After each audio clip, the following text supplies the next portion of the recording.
Olá, sejam bem-vindos e bem-vindas para o nosso consultório e aqui estou eu feliz de novo com você. Por sua causa, nós sempre pensamos um programa que possa te fazer bem a você e a sua família.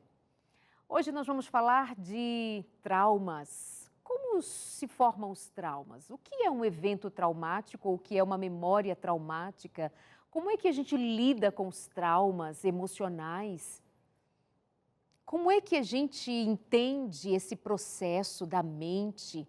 A gente quer ajudar você. E hoje eu trago um convidado muito especial, porque é justamente alguém que se dedica a conhecer a mente, o cérebro e os processos emocionais. Ele é médico, terapeuta, psiquiatra e é especialista em traumas e vai ser um programa excelente, mas será de excelência em dobro se você trouxer a sua necessidade, as suas questões, fazer as suas perguntas. Nós estamos ao vivo e queremos falar com você. Fique à vontade, entre em contato com a gente. Nós estamos no Facebook, nós estamos também no nosso Instagram. Aparece aí no seu vídeo no Facebook, consultoriodefamilia.nt. E lá no nosso Instagram também pode deixar o seu comentário, consultoriodefamilia.nt também. Aproveita, se inscreve, torna-se um seguidor, participa com a gente. Então vamos lá, eu te apresento fazendo esse convite para interagir o meu convidado de hoje, Doutor Brás Gondim. Bem-vindo, tudo bem? Oi, Darleide, obrigado pelo convite, para mim é uma enorme satisfação e eu espero ser útil e aqui trazer informações importantes e que o público também se identifique com tudo isso e saia, obviamente, com valiosas informações. Estou certa de que será um excelente programa mesmo. Doutor, como entender traumas?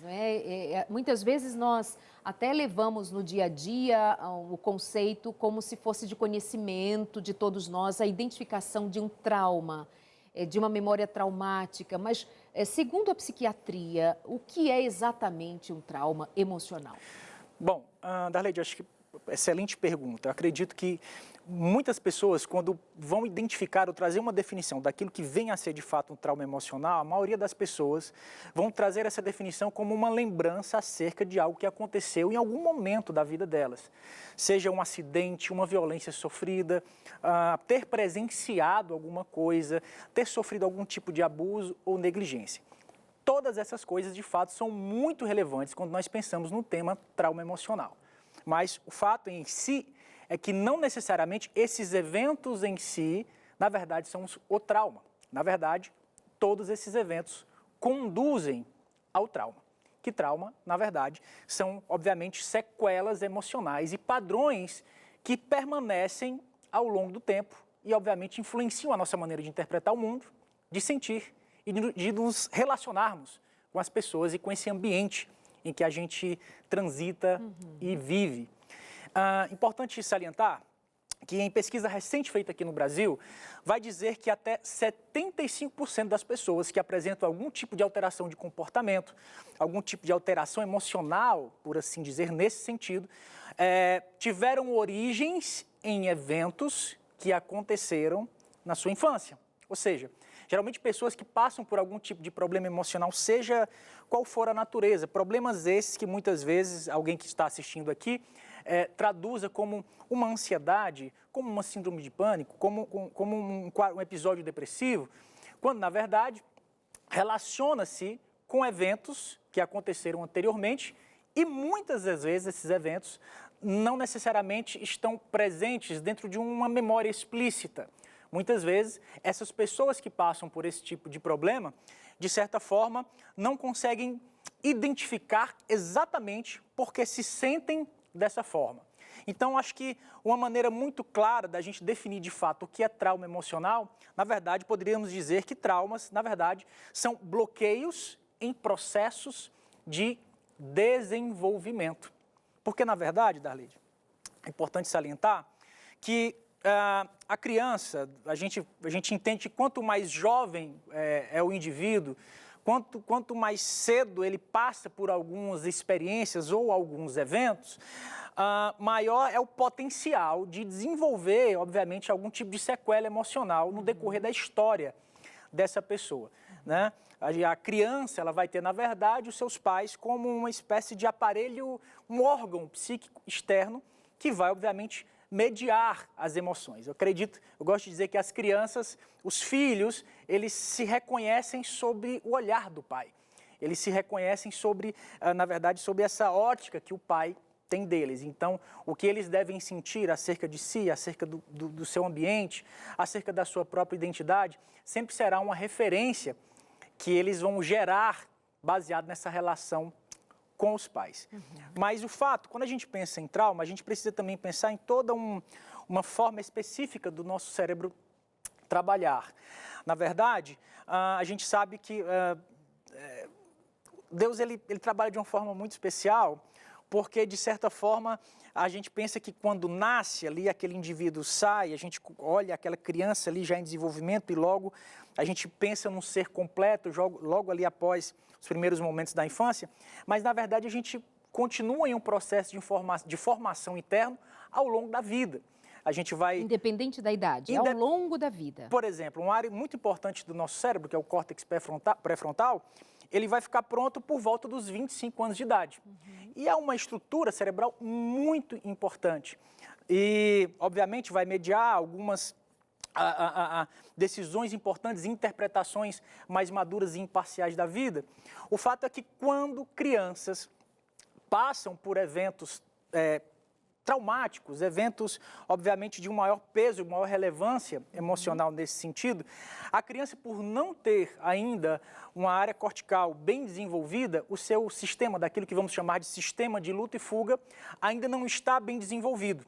Então, ao enfrentar essas circunstâncias, ao enfrentar essas situações, obviamente, de maior relevância emocional, e na ausência dessa figura, obviamente, de responsável, da figura paterna, da figura materna, a criança entende, como ela não tem essa área bem formada ainda, ela entende da seguinte forma: se esse ser de instância maior, que é o meu pai, que é a minha mãe, que é o meu responsável, não conseguiu me livrar especificamente dessa situação específica que eu estou passando, né, eu gosto muito de usar o exemplo da mordida de um cachorro. Ou seja, a criança vamos dar um exemplo, que a criança foi mordida por um cão na sua infância. Naquele momento, a ausência do pai, ou a ausência de um responsável, vai trazer a seguinte informação: se esse ser de relevância maior, de responsabilidade maior, não estava aqui para me proteger dessa situação, ou que fosse capaz de enfrentar essa situação, então significa dizer que ninguém é. Eu não vou conseguir. É o que nós vamos chamar de desamparo aprendido. Futuramente, quando essa criança amadurecer, que ela chegar a uma idade adulta, tudo aquilo que se relacionar com eventos específicos, ainda que ela não traga dentro de uma memória narrativa ou dentro de uma memória fotográfica daquilo que aconteceu, tudo aquilo que se relaciona com aquele evento original vai gerar nessa pessoa, obviamente, insegurança, uma série de gatilhos, tudo que se relaciona com esse tema, esse evento cachorro, vamos chamar assim, tá? Ela vai apresentar ali, obviamente, bloqueios em, obviamente, se sentir segura para desenvolver ou enfrentar essa situação. Doutor, agora há pouco o senhor citou um estudo recente, inclusive feito aqui no Brasil. Isso. Mais uma vez, é um estudo que liga o nosso desenvolvimento ao longo da vida a fatos da nossa infância. Exato. Não tem novidade quanto a essa questão. Nós estamos, digamos assim, estritamente ligados ao que nos aconteceu na nossa infância e agora a gente, obviamente, vai encontrar mecanismos profissionais, terapias, técnicas, maneiras de nós nos sobressairmos aquilo que nos ocorreu. Mas o registro fica. Em resumo, é isso. O registro fica. Exato. Na verdade, o trauma é uma coisa que permanece de uma forma instintiva, tá? Não é uma coisa que você procura identificar de uma maneira visual. Eu já tive a oportunidade de ver vários casos de pessoas, obviamente, que apresentam uma certa estabilidade dentro do seu cotidiano. Não falta nada, tem um casamento já de longa data, os filhos estão ok, mas por algum motivo essas pessoas acabam por desenvolver algum tipo de desinteresse maior pela vida ou não se sentir dignas ou capazes de desenvolver certas áreas ou habilidades no contexto de relacionamento ou no contexto mesmo de performance pessoal.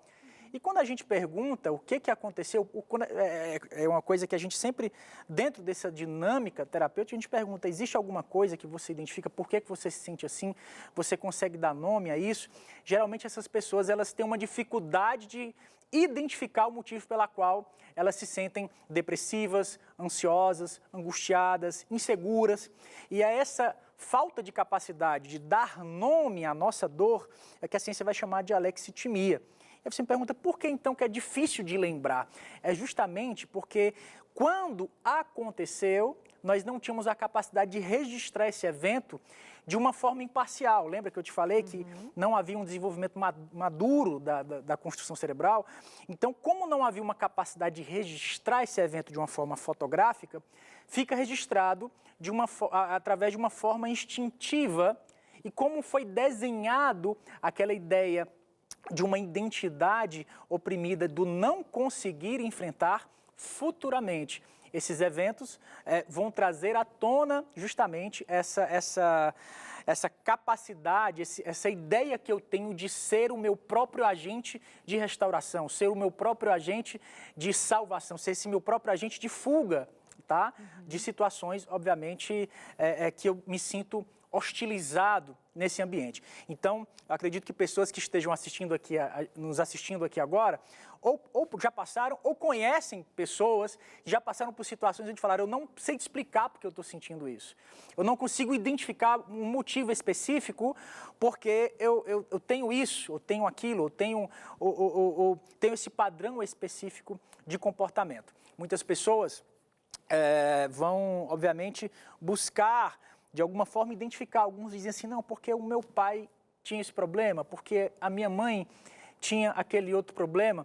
É claro que, obviamente, muitas disciplinas, obviamente, se debruçam sobre o tema para explicar o motivo e trazer uma leitura muito positiva que colabora muito. A psicanálise tem uma abordagem específica, a própria psicologia, a neurologia. Eu gosto muito de uma pesquisa feita pela doutora Rachel Yehuda, do Hospital Monte Sinai, de Nova York.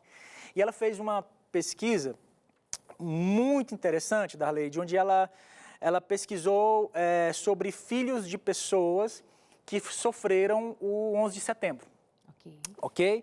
E ela percebeu que um bom percentual dos filhos dessas pessoas que sofreram do 11 de setembro também desenvolveram transtorno de estresse pós-traumático. E ela se aprofundou nessa pesquisa.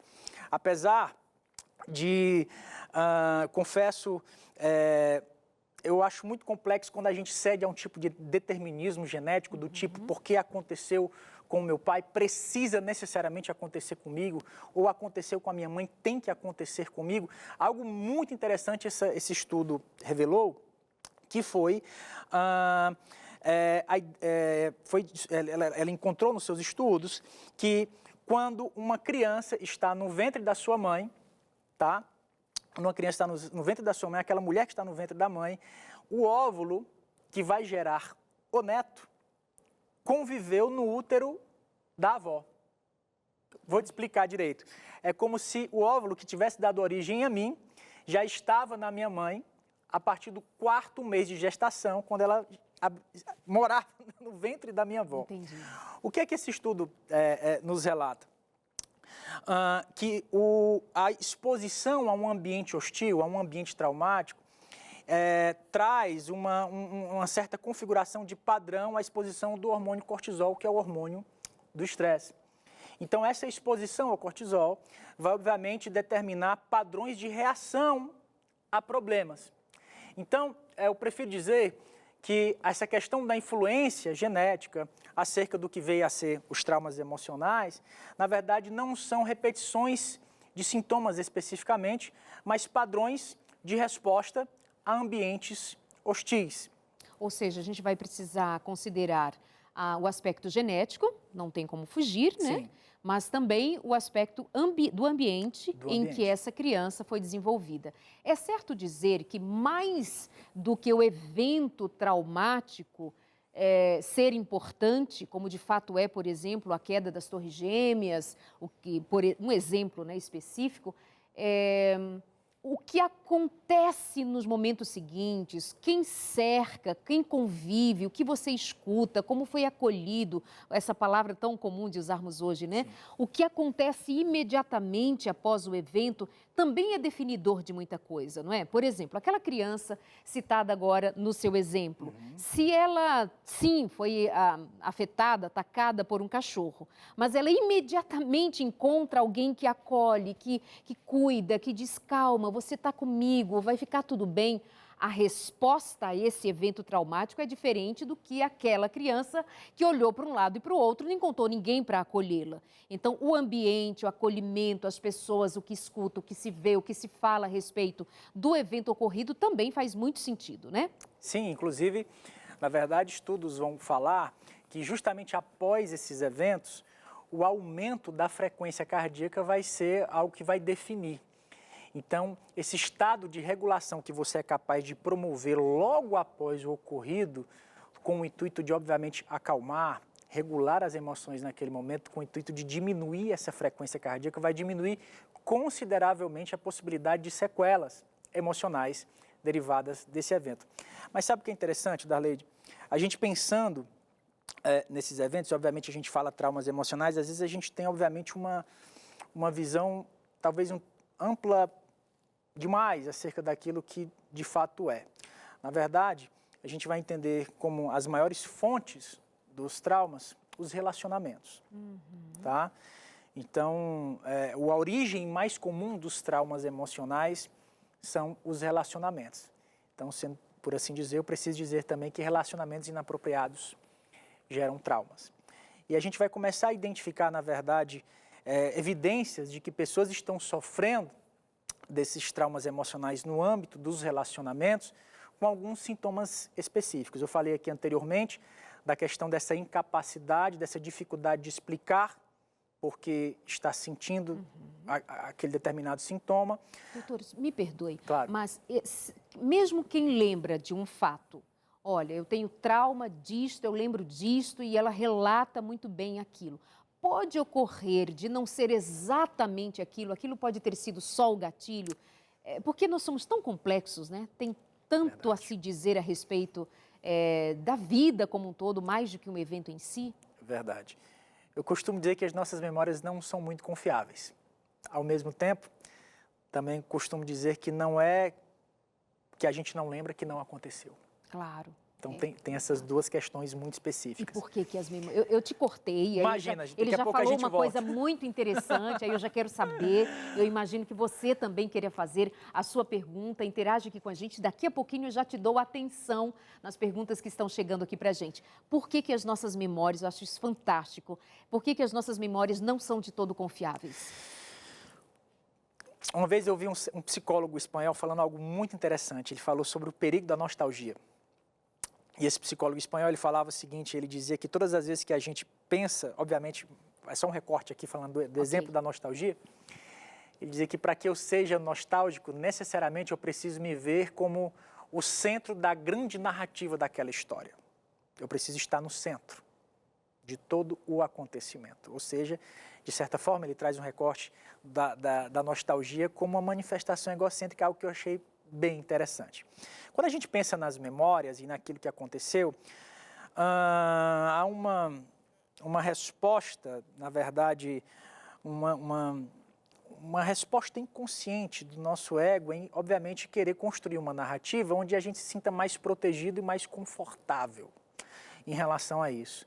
Então, a maneira como nós procuramos lembrar das coisas que aconteceram, ela, de certa forma, vai ser construída essa narrativa da maneira mais confortável possível, justamente para que esse sofrimento seja aliviado.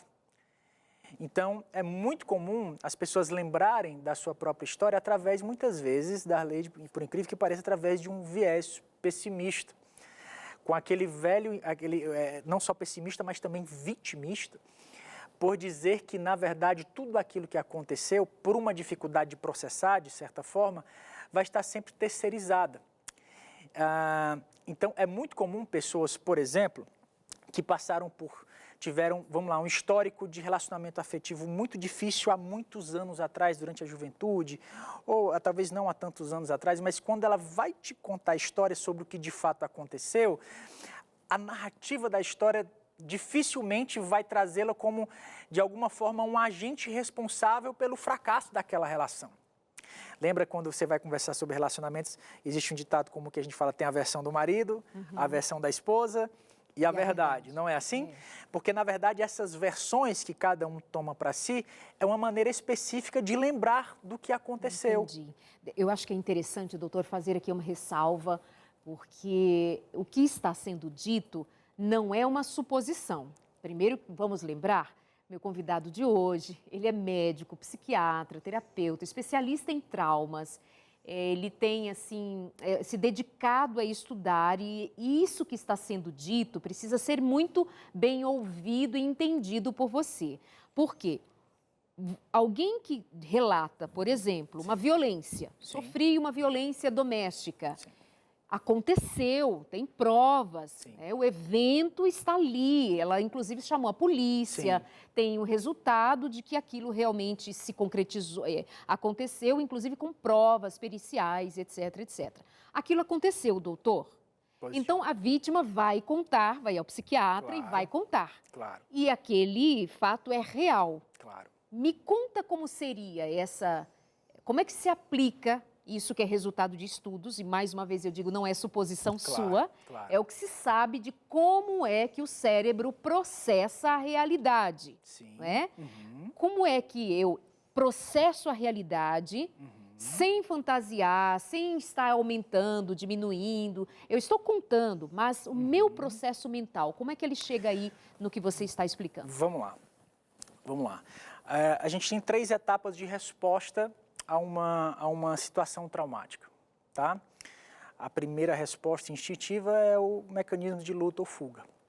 Se tratando de uma pessoa vulnerável, de uma mulher, de uma pessoa que sofreu de fato uma agressão legítima, seja no âmbito físico, seja no âmbito emocional.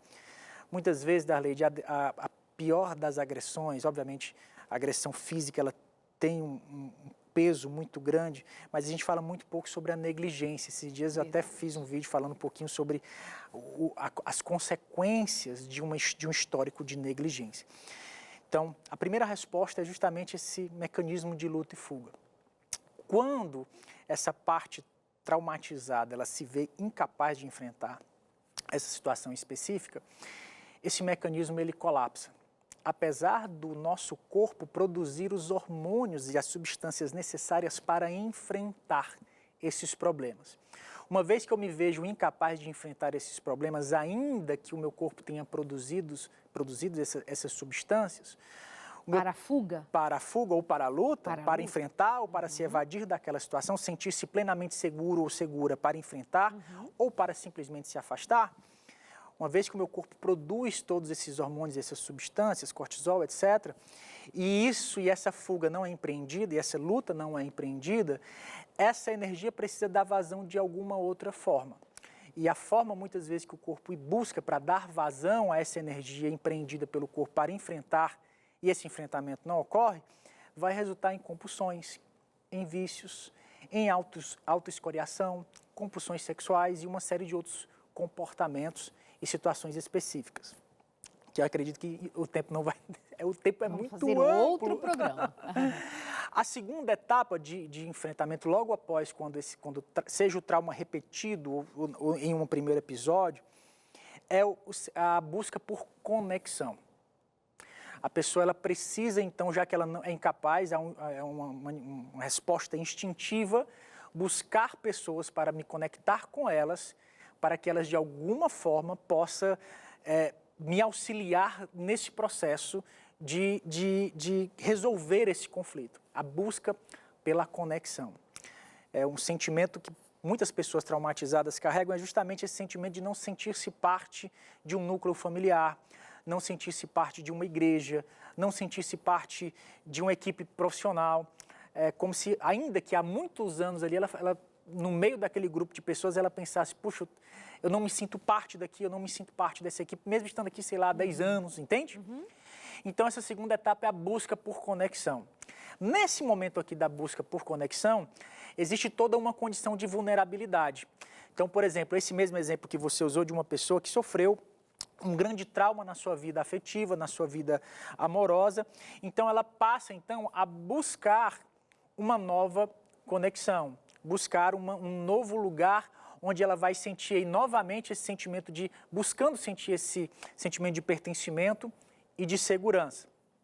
Aqui, o mecanismo traumático vai trabalhar de uma forma muito complexa, fazendo com que, de uma maneira intuitiva, mesmo diante da agressão anterior, por um sentimento de busca de conclusão, que Freud vai chamar de compulsão à repetição, normalmente aqui nesse momento é comum encontrar pessoas, homens e mulheres, que busquem novos relacionamentos com uma semelhança incrível com o relacionamento anterior. Sim.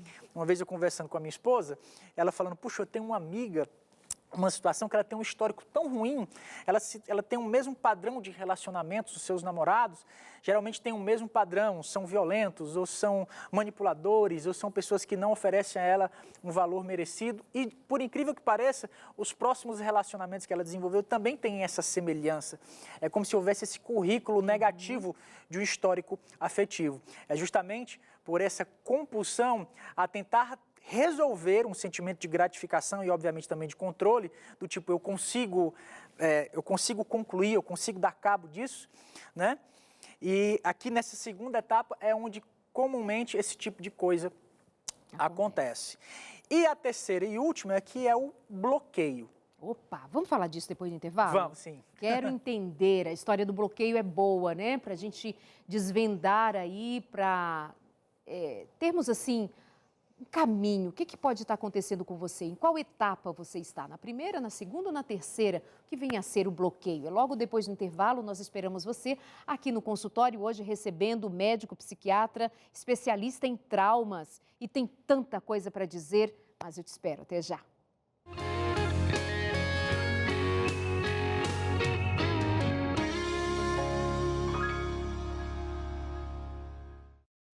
Voltamos aqui, hoje nós estamos falando sobre traumas emocionais e eu posso te dar uma sugestão?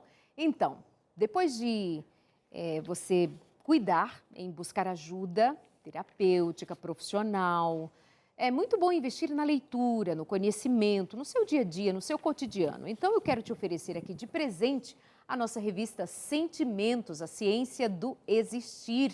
Nós temos muito prazer em oferecer para você um material tão rico, de tanto conhecimento, de tantas informações de relevância para o cuidado da sua saúde mental, especialmente depressão e ansiedade. Pede a sua revista agora, é presente nosso para você. Anota o nosso WhatsApp, 12 98244 4449. Salva nos seus contatos, me manda mensagem agora dizendo, Darleide, eu quero a revista Sentimentos, a ciência do existir. E nós vamos mandar para você de presente, tá bom? Se você não usa o WhatsApp e quer ligar para a gente durante o dia, em horário comercial, fique à vontade também. O nosso DDD é o 12, número 21 27 31 21. Acertei?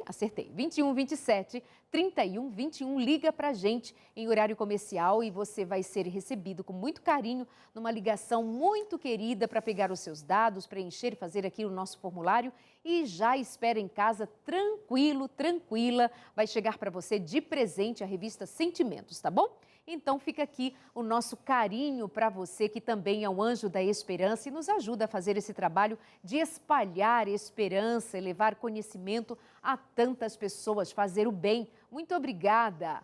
E eu agradeço você também que está com a gente na sintonia, participando, mandando as suas perguntas. Já estávamos lendo aqui algumas delas, muito boas. Gente que compartilha um pouco de si e nos ajuda a fazer o programa aqui ainda melhor, ainda mais interessante. Nós estamos hoje conversando com o psiquiatra, Dr. Brás Gondim, e está sendo ótimo recebê-lo aqui, a nossa primeira vez, mas certamente vamos desdobrar esses assuntos. Ele é especialista em traumas, então nada melhor do que tratar dessa questão com quem se dedica. E ficou no ar, doutor Brás, aquele terceiro estágio nos processos traumáticos chamado bloqueio. Ótimo. O que é o bloqueio mental em referência a alguma coisa que nos ocorreu? Na verdade, a maneira mais comum de se identificar os bloqueios é justamente nesses momentos em que vai se exigir algum tipo de relacionamento, exposição, performance, e a gente vai encontrar isso especificamente em momentos comuns do nosso cotidiano. A grande questão do trauma é porque, na verdade, as suas maiores consequências não estão diante das maiores fotografias, se escondem nos pequenos detalhes das dinâmicas dos relacionamentos. É um olhar, é uma expressão, é uma colocação, algo que vai conectar com o inconsciente daquela pessoa, fazendo com que ela tenha aquele impulso, aquela resposta que muitas vezes, como eu disse, ela não consegue explicar, e o seu sistema de alerta está hipersensível diante de todo aquele quadro. Então, nesse bloqueio, nesse momento do bloqueio, é muito comum encontrar pessoas, por exemplo, que vão se sentir extremamente desconfortáveis em falar em público. Por exemplo, geralmente essas pessoas, elas são interpretadas como talvez um tímido, entende? Outras pessoas vão ter uma dificuldade maior de estar em locais onde tem um grande fluxo de pessoas. Outras pessoas vão sentir esse bloqueio especificamente no momento de intimidade. Muitas vezes, numa incapacidade de se sentir confortável, muito comum, muitas vezes, tanto homens como mulheres, as mulheres mais especificamente, têm uma dificuldade maior de ter um ambiente de mais conforto, por exemplo, na relação sexual.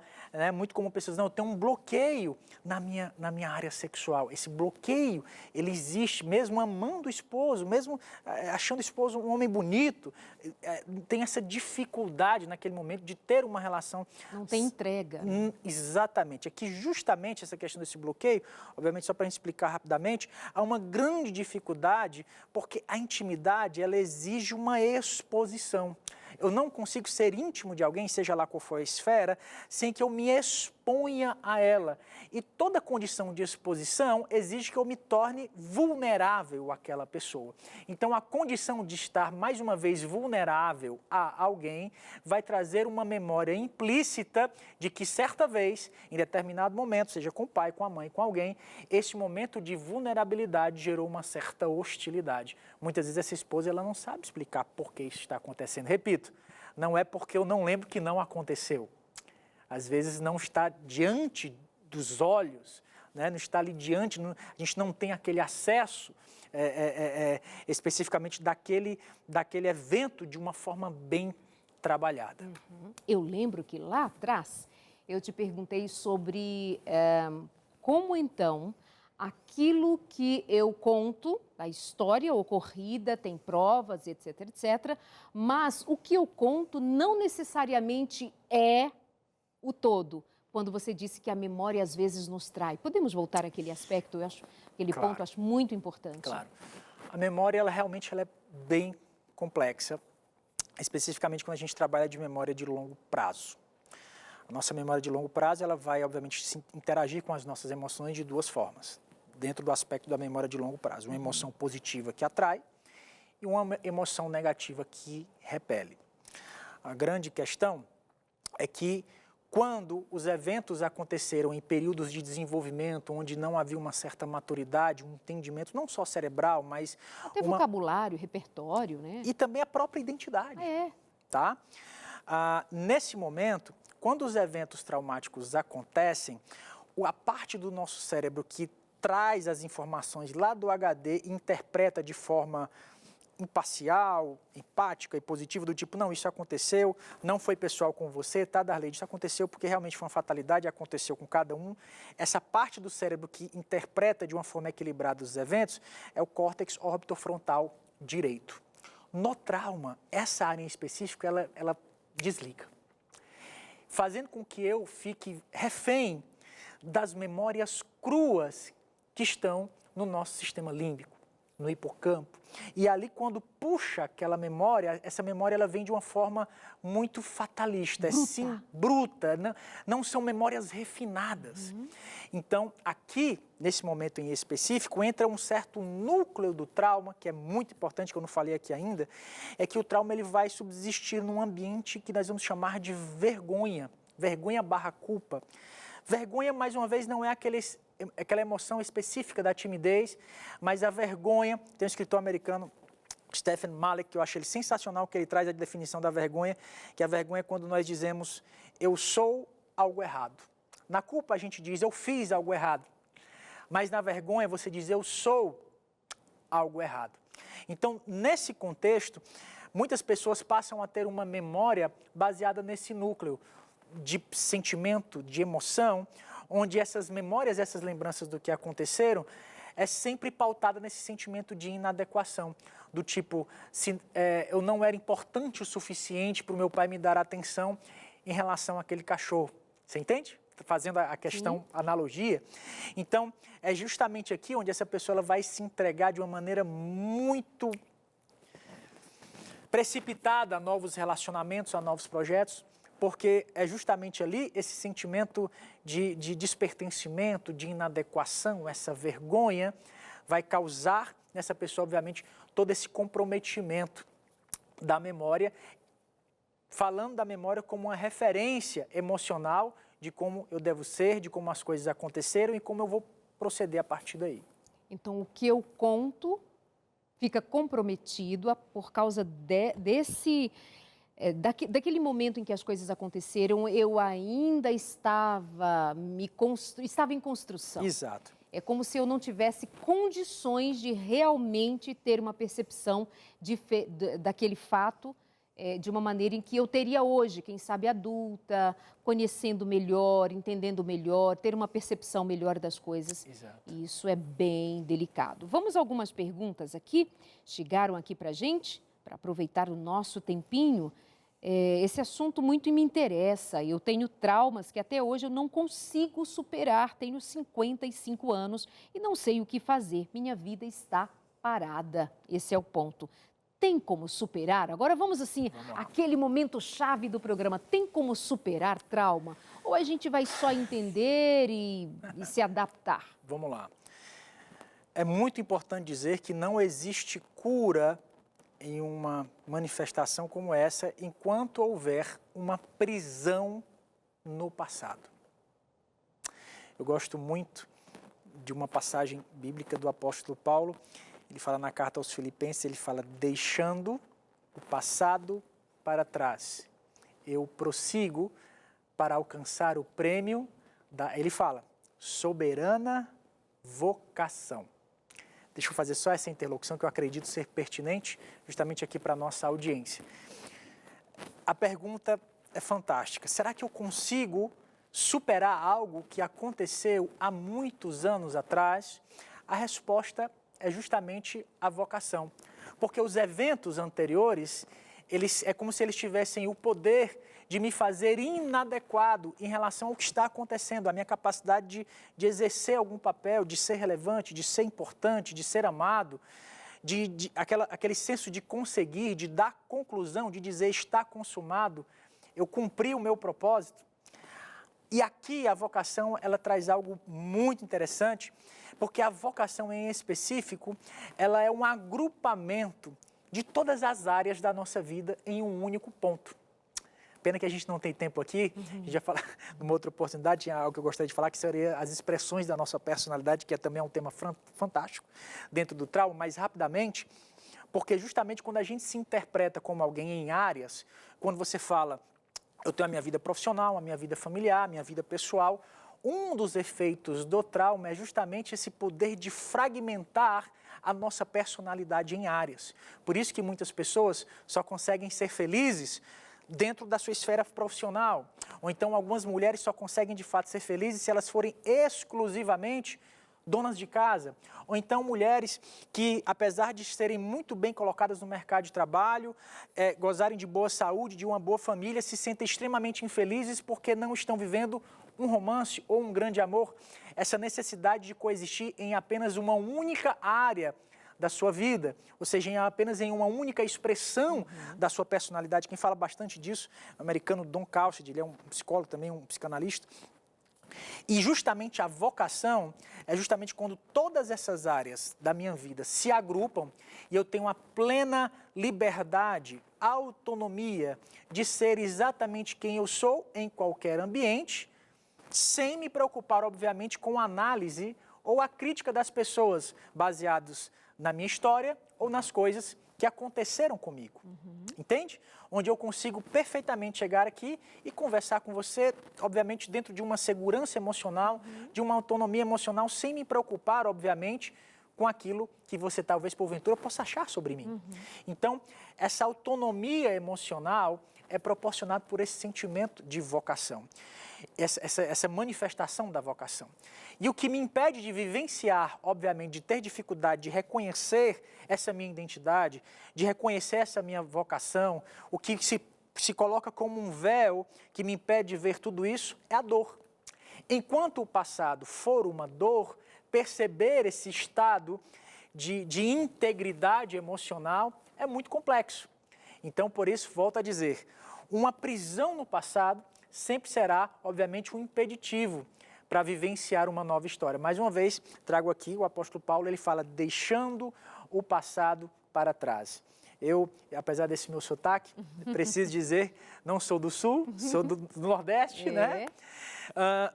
Apesar de todo o histórico familiar, apesar de toda a influência cultural, as origens, de fato, são muito importantes, mas é muito importante, dentro da construção daquilo que nós entendemos como identidade, como vocação e propósito, eu entender que tudo isso que nós estamos vivendo, estamos prontos para viver, precisa ser maior do que as minhas origens.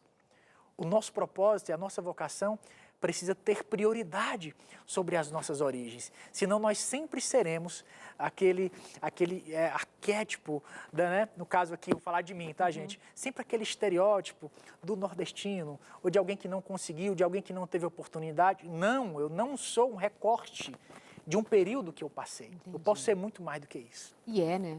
Amém. E somos, assim. Doutor, essa sua fala extremamente necessária. E você diz assim, nós não avançaremos, em outras palavras, nós não avançaremos enquanto nós não resolvermos a dor. No caso, essa moça que nos escreveu, com 55 anos, ela diz, eu estou parada, eu estou estagnada no meu passado, no que me traumatizou. Então, você nos traz toda essa informação e diz que ela precisa curar, ela precisa sanar essa dor, ela precisa se desvencilhar dessa dor, desse passado, né? E se entregar para a vocação.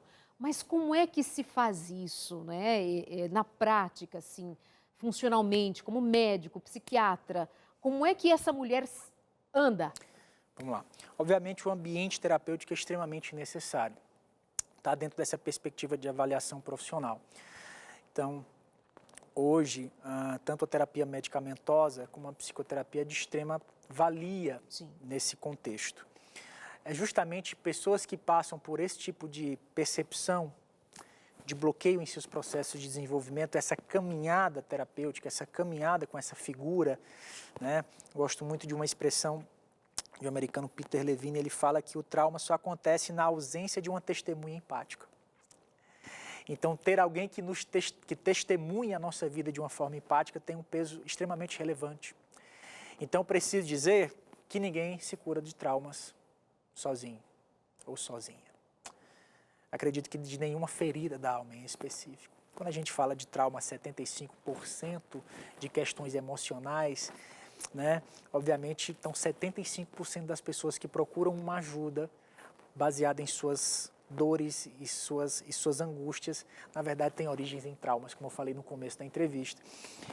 Então, esse caminhar terapêutico, esse estar com alguém, faz com que justamente esse hemisfério emocional do cérebro, que comanda as relações, porque o que caracteriza alguém que tem um trauma, Darleide, são pessoas dominadas pelas emoções. As pessoas se tornam as suas emoções. São pessoas exclusivamente emocionais. O sucesso de um tratamento para o trauma é fazer com que a pessoa entenda que ela não é as suas emoções. Ela não é o fracasso, ela não é o divórcio, ela não é a falência, ela não é o luto. E caminhando, obviamente, com essa testemunha empática, a gente tem um tipo de atividade cerebral que a gente vai chamar de esse reflexo, espelho. O nosso cérebro ele começa a reproduzir os mesmos padrões de atividade cerebral daquilo que eu estou acompanhando e observando. Então, quando eu começo a ter uma caminhada, vou usar essa expressão, com pessoas que venceram seus traumas, seus bloqueios e que enfrentam as suas dificuldades e as suas questões específicas com ferramentas e obviamente, com recursos acadêmicos, científicos, espirituais, esse meu cérebro direito, ele vai passar a espelhar essas reações. Lembra que eu falei que tudo começou no útero da avó? Então, é a avó, a filha e a semente do neto. 3 gerações dentro de uma mesma perspectiva de maldição. Eu já li isso em algum lugar. Então, nesse momento, esse caminhar, eu lembro quando Jesus disse, tomai, vinde a mim todos os que estáis cansados, sobrecarregados, e eu vos aliviarei. Tomai sobre vós o meu jugo. O jugo, no Ceará, meu avô, ele plantava cana de açúcar, ele colocava no lombo dos burros uma peça chamada cangalha. O jugo é semelhante, só que ele vai no lombo de 2 bois. E é sempre um boi mais maduro com um boi jovem que está sofrendo com as lidas da vida. Então, esse relacionamento terapêutico, ele é extremamente necessário para me fazer entender que os meus desafios podem sim ser superados. Esses meus problemas, esses meus bloqueios, é sim possível vencê-los. E a partir daí, não que eu vou esquecer. A gente pensa que eu vou esquecer o que aconteceu. A gente nunca vai esquecer, a verdade é essa. Mas os efeitos emocionais, a gente passa a ter um maior poder de tolerância sobre os efeitos emocionais desses fatos, desses acontecimentos. Então, a lembrança do ocorrido, seja de forma implícita ou explícita, passa a ter um menor poder de influência no meu comportamento. Mas ainda, pessoal, para você que está nos assistindo aqui, para as pessoas que estão nos perguntando, algumas pessoas acreditam que, de fato, essas dificuldades vivenciadas, na verdade, foram grandes tragédias. E eu costumo dizer que as nossas lágrimas são justamente aquilo que nós temos, muitas vezes, de mais especial. E é justamente baseado nas dores que nós sentimos ao longo da nossa história, que vai gerar algum tipo de refrigério e bálsamo para as pessoas que vão andar conosco quando nós estivermos maduros nesse jugo de Jesus. Interessantíssimo, né? Sabe, vai fazer total diferença o que nos cerca, o que a gente escuta, o que os nossos olhos contemplam, as nossas companhias, porque o que nos cerca também nos transforma. Assim como nós também temos o poder de impactar a outros com nossas palavras, nosso comportamento, nossas escolhas, nossas decisões, se exponha a quem te faz bem.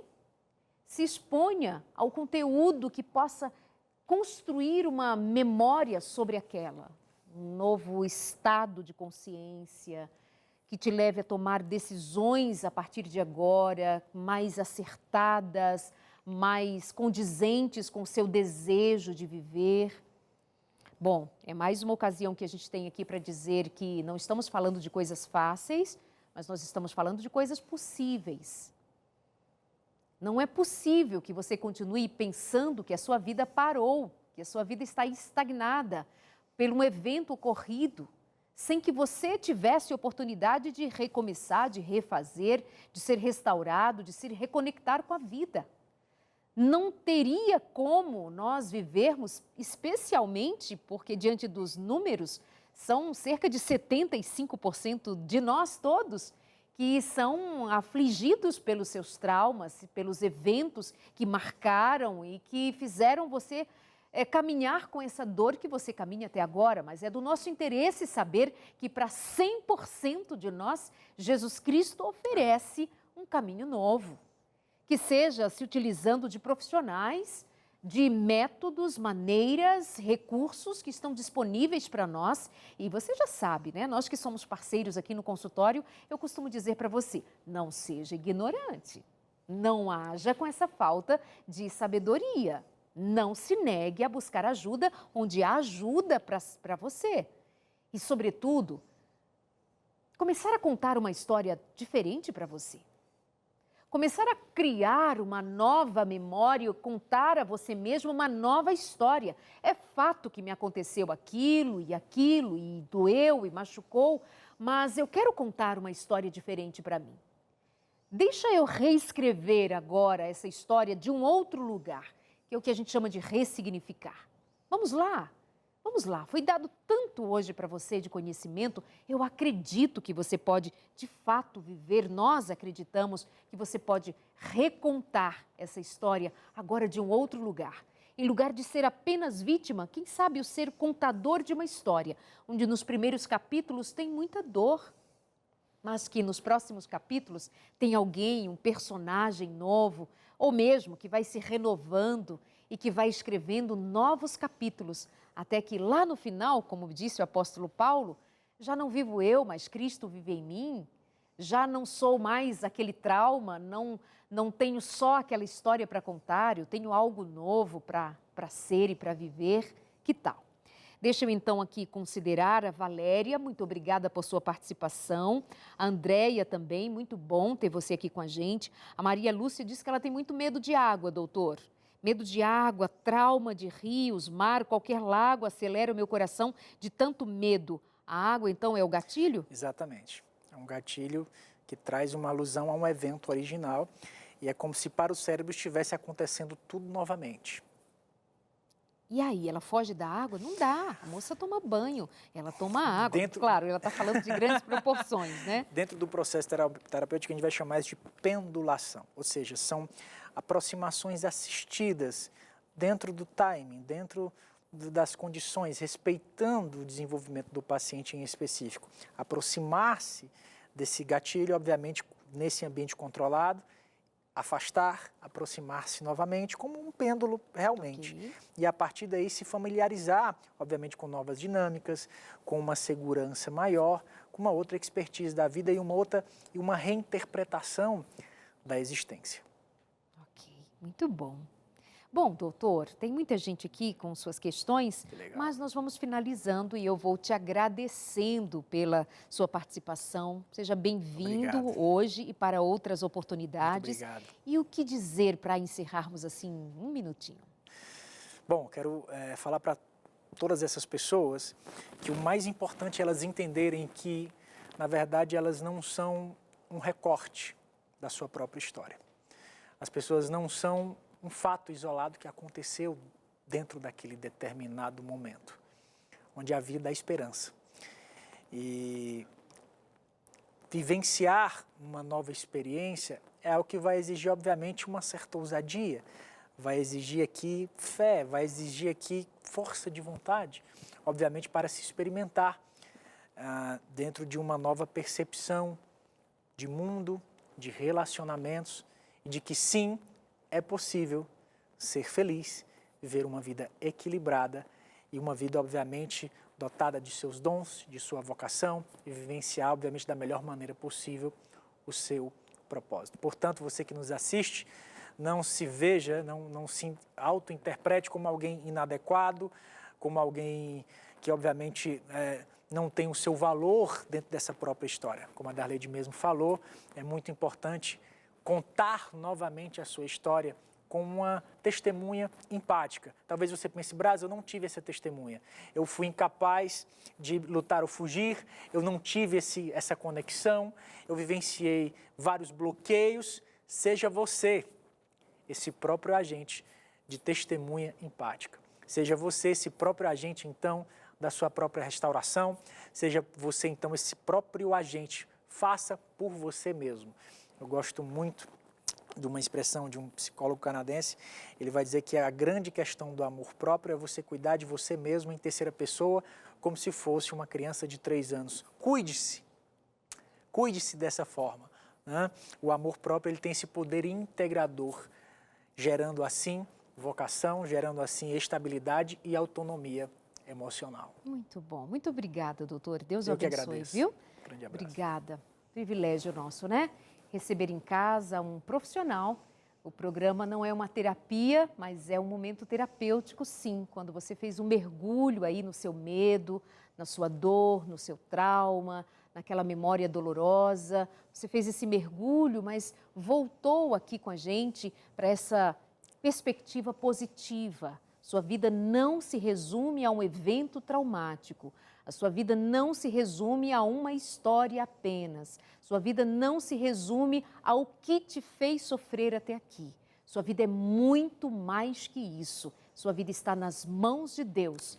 Confia, Ele é o teu Criador e Ele também é o que providencia salvação, cura, restauração.